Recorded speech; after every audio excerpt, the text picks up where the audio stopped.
Welcome back ulit sa ating channel mga kaibon. So ngayong araw is may update tayo dito sa ating aviary. Bali nakabili na tayo ng nest box ng ating mga finches mga kaibon. Ayan. So ilalagay natin mamaya dun sa kanilang aviary. Bali nakabili tayo ng 5 drawer type mga kaibon. Ayan. Yung drawer siya na pwedeng kunin na lang yung pugaran. So 5 piraso yung nabili natin na ganito. 2, 4, 5. And then yung nest basket, kumuha din tayo mga kaibon na yan.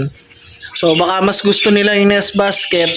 So makakapili sila kung ano yung gagamitin nila mga kaibon. 3 yung nabili nating nest basket mga kaibon dahil nga 3 lang yung available. So 5 din sana yung bibilin ko. Pero okay na yan mga kaibon dahil nga may 5 naman tayong nest box. So 5 pair lang naman yung ating finches sa ngayon mga kaibon. Kaya pwede na muna sa kanila itong nest box na to mga kaibon.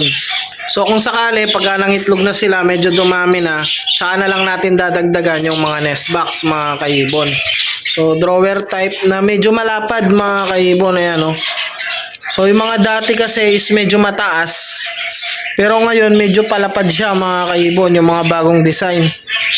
Dati kasi ganito, parang baliktad siya dati mga kaibon, ganyan no. Ganyan siya kataas and then dito yung butas.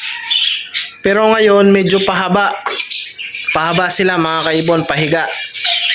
So meron na rin siyang perch dito, so hindi na masyadong mahirapan yung mga ibon pagka pupunta sila sa kanilang nest box. Bali ang plano natin, dito na lang natin ilalagay doon sa side na yun mga kaibon no. Yun, doon sa side na yun.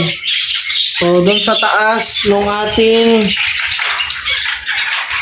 pairing box, yung ating nilagay na pairing box dito, ayun no. So dito na lang sa taas na to mga kaibon, i-layer na lang natin dito. So titignan natin kung paano natin sila may ilalagay doon sa side na yon, kung isa-isa ba natin ipapako or kung paano yung diskarte mga kaibon. And then maglalagay din tayo ng kanilang nesting material mga kaibon. So ang gagamitin na lang siguro natin is yung walis. Yung walis timbo mga kaibon. So pwede namang gamitin yan pang nesting nila. So yung mga ibang nagbe-breed na mga finches, ganun din yung ginagamit nila mga kaibon. So syempre kung ano lang yung available dito sa atin, yun ang gagamitin natin. So itatry lang natin yung walis muna. So para makita natin kung gagamitin nila mga kaibon. Then konting update din dito sa isang finches natin, ayan. So ito nga yung tingin kong sumalpok sa pader mga kaibon. So medyo okay naman siya na ngayon. So kumakain naman, umiinom naman. Bali palakasin lang muna natin siya mga kaibon bago natin ibalik dito sa kanyang aviary.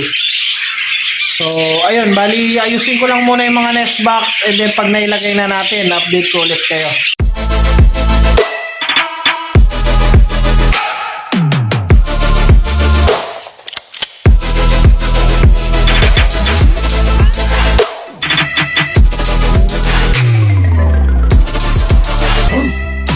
Ayan mga kaibon, update dito sa ginagawa nating nest box.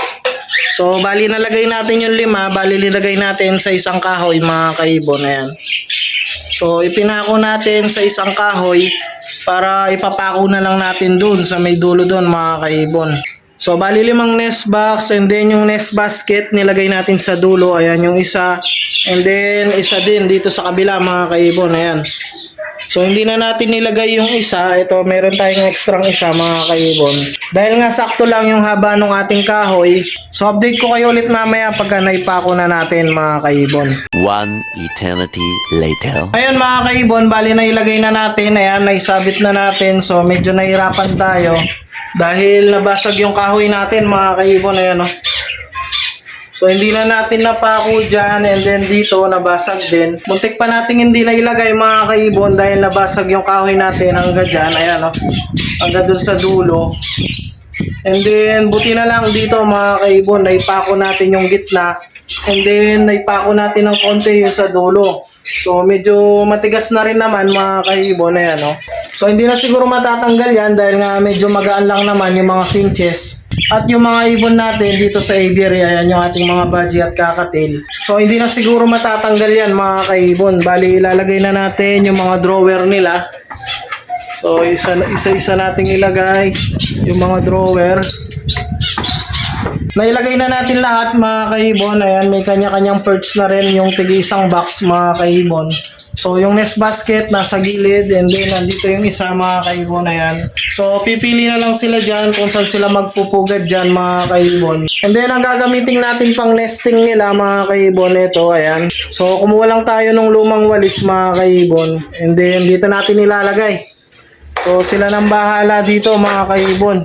So, sila nang bahalang maghakot ng kanilang nesting mga kaibon. So, titignan-tignan natin sa mga next video kung may naghahakot na ba sa mga finches natin dito mga kaibon. So, bali all set na tayo mga kaibon. Nalagay na natin yung nest box ngayong araw. So, medyo maglilinis pa tayo dahil nga yung pinaggamitan natin. So, hanggang dito na lang muna yung video natin mga kaibon. Update na lang sa mga susunod pa nating videos. So, huwag nyo kalilimutang mag-like, share, and subscribe. And i-click nyo rin yung notification bell para updated kayo sa mga susunod pa nating videos. So, happy breeding sa inyo mga kaibon. And ingat!